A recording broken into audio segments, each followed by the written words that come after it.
Hello, boxing fans around the world. Thank you for joining us once again here on Talk and Fight for another episode of Boxing News Today. Let's start off today's episode with a short story on Ollie Cooper, who's looking to make it a hat trick of pro wins when he enters the ring as part of BCB Promotions this weekend over in Wolverhampton at the Hangar Events venue. He's recorded 2-point victories so far without dropping around in overcoming both Kevin McCauley and Paul Cummings. When turning over last October, left-handed Cooper stuck to his southpaw jab to claim all 4 sessions and registering a landslide score at the final bell. He then went up against Paul Cummings in December, again prevailing on points, although they shared the last stanza, leading to a 40-37 verdict. Both these contests took place at the Hangar, and he'll again box under those lights with aims to impress the audience in attendance. The 21-year-old from Canuck has the benefit of a decent amateur grounding and the 6'4" advantage in height, plus the input of ex-pro Richie Carter as his coach.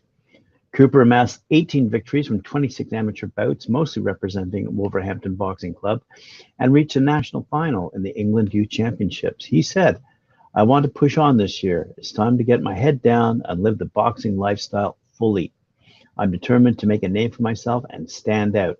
I'm going into this fight looking to stand out from everyone on the rest of the bill.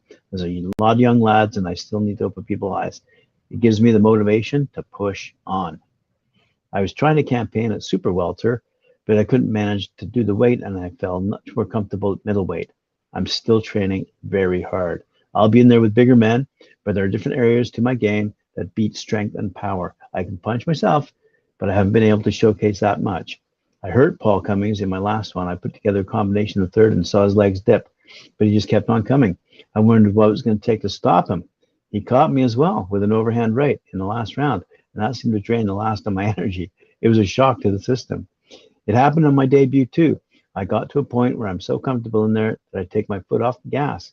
That's what I've been working on, staying switched on." Good for him, and let's see what happens to his career going forward.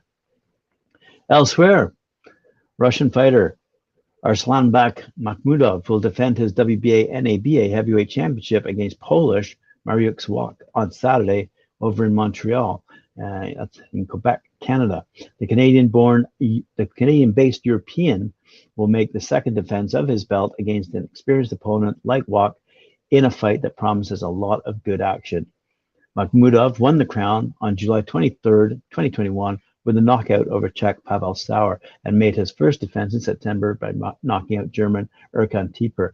The 32-year-old fighter has been working his way up the heavyweight division, and this is going to be another big opportunity for him to keep moving up. Wach will be making his comeback since his last fight in December 2020, when he lost by unanimous decision to Hughie Fury. The 42-year-old veteran has vast experience and good opponents on his record, so he comes in as a great test for the champion. Makhmudov, by the way, has 13 knockouts in as many fights. Wach, on the other hand, has 36 wins, 7 losses, and 19 knockouts. In other fight news, we see that Daiyaan Butt is going against Bryce Mills at the Live Casino Hotel in South Philadelphia. It's in the United States of America. Temple student Daiyaan Butt, who's 10-1 with 5 knockouts, is living the dream. As a first grader, he stood in front of his classmates on career day and declared he would become a boxer. When asked why a boxer, he responded he regularly watches Mike Tyson and Roberto Duran with his father, who inspired his dream. Butt will now go toe-to-toe with Bryce Mills, fighting out of Liverpool, New York, who's 7-1 with 4 knockouts at the Live Casino Hotel in South Philadelphia on Thursday. That's for Thursday, February 24th.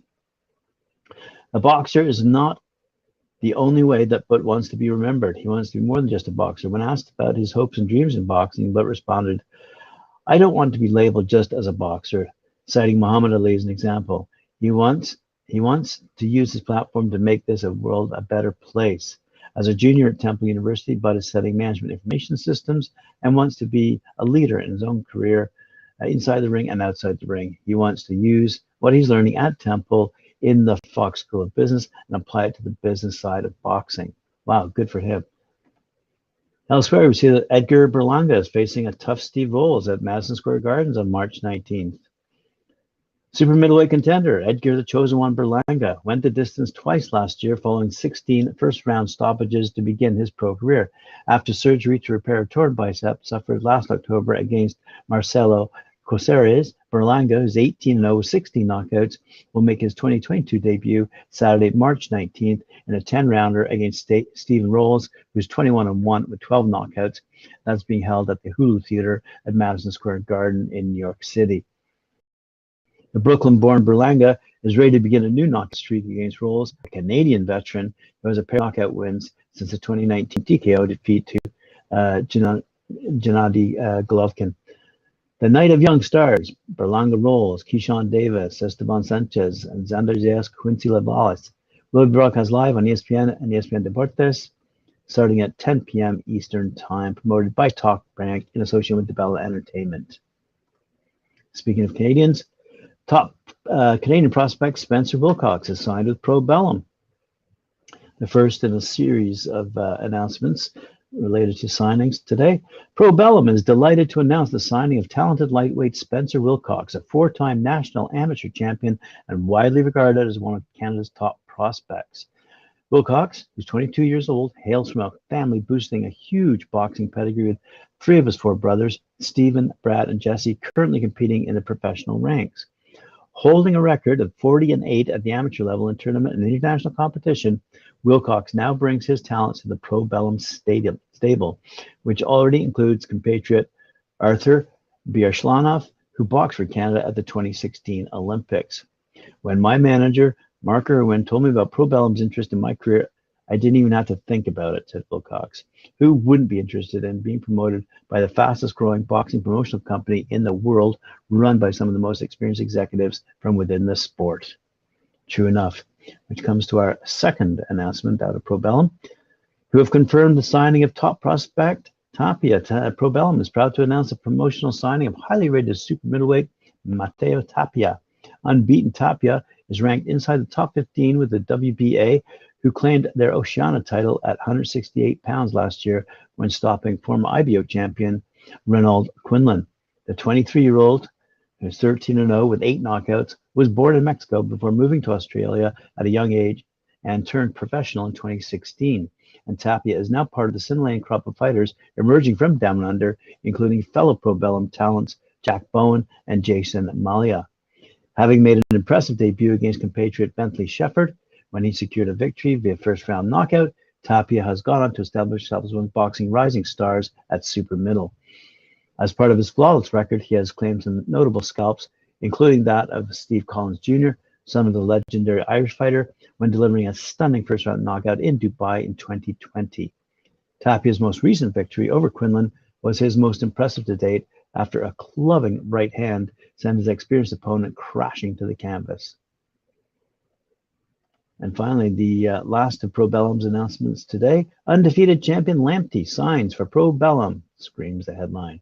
Probellum is delighted to announce the signing of Ghanaian super featherweight Alfred Lamptey. Lamptey hails from the Bukum community in Accra. Accra is the capital city, and Bukum is an area of the capital city which produced the greatest African fighter ever seen, former two-weight world champion Azma Nelson. And Lamptey, known as the Bukum Bomber, now hopes to follow in the footsteps of Nelson and other Bukum alumni, including legendary fighters such as Ike Quartley and David Kotai. The 19-year-old captured the vacant Ghanaian super featherweight title, courtesy of a knockout victory over Emmanuel Utu in his most recent bout last December, ensuring he now holds 5 separate belts, including the WBC Youth Silver super featherweight title and WBO Youth super featherweight title. Lamptey is the first fighter from Ghana that Probellum have signed since launching in September last year, but the organization's global plans have already seen a co-promotional deal signed with Box Office Sports in that country. I'm over the moon to sign for Probellum at what I believe is a very important time in my career, said Lamptey. Probellum has already signed a number of talented up-and-coming fighters, and I feel they'll be able to guide me as I try to achieve my ambition of becoming a world champion. I've already won many African titles, but my dream is to make my mark on the world stage, and I'm confident that signing for Probellum will allow me to do that. Another signing news, a young lady by the name of Rin Chapman has signed with Queensbury Promotions. Frank Warren and Queensbury delighted to announce the signing of professional featherweight and former Team GB graduate Raven Chapman. Currently 2-0 with one knockout, Raven, known as the Omen, joins the professional ranks in September 2021, following a productive amateur career that yielded 2 national titles, as well as recognition by both Team England and GB Boxing. Due to the delay following the outbreak of COVID, the 28-year-old declined the opportunity to participate at the Olympics and opted to set the ball rolling on a new venture in the paid ranks under the guidance of manager Steffi Bull. Raven insists she is she's a far more formidable proposition in the professional ring. My style was never the amateur GB style, and as much as I tried to adopt it, it wasn't natural for me. Most of my success was when I was boxing how I boxed, which, funnily enough, is much more like the pro style. That is why I think it's been quite a good transition for me, because I feel more natural. I like to plant my feet and throw big shots, but I'm busy and aggressive as well, and I like to move my head a lot too. I've loved the pro game so far. It felt like it was where I was meant to be. I fought on a couple of big platforms. I know what it is I want. Added Raven, who believes BT Sport and picking up the baton from the retired Nicola Adam is the place to be.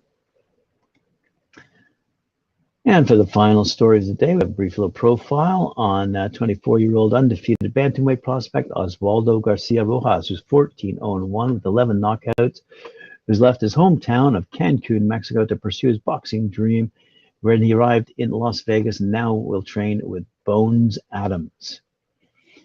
I need to get the best possible work, sparring, and training I could get, and that is why I'm now at Bones Adams Gym, said Rojas. I want to be a world champion, so to do that, I had to go to a place of world champions, Las Vegas, Nevada. To be great, it means you must sacrifice, and I'm willing to do the uncomfortable things to make my dream work, he said. Rojas, a big puncher, is known for his tremendous power that carries from the first to the last round. He impressively has a knockout in the 6th round, something that many prospects don't see early in their career. We're getting him adjusted to the system. Oswaldo is really excited to get going, and we're working on some things, said former 2-time super bantamweight world champion and boxing trainer Bones Adams. We want to get him ready for what is ahead and stay focused on getting better day to day, because in boxing it's easy to get distracted by bigger goals and lose sight of what needs to be done. We're creating good habits in the gym right now, and the hard work will show when he steps in the ring. Good for him. All right, well, thank you very much for joining me, boxing fans. I appreciate it. Remember to like, share, subscribe, talk, and fight, and hit that notification bell, and I'll see you later on at 4 p.m. when I join Mike Hoare and Cedric Ben on Knuckle Up.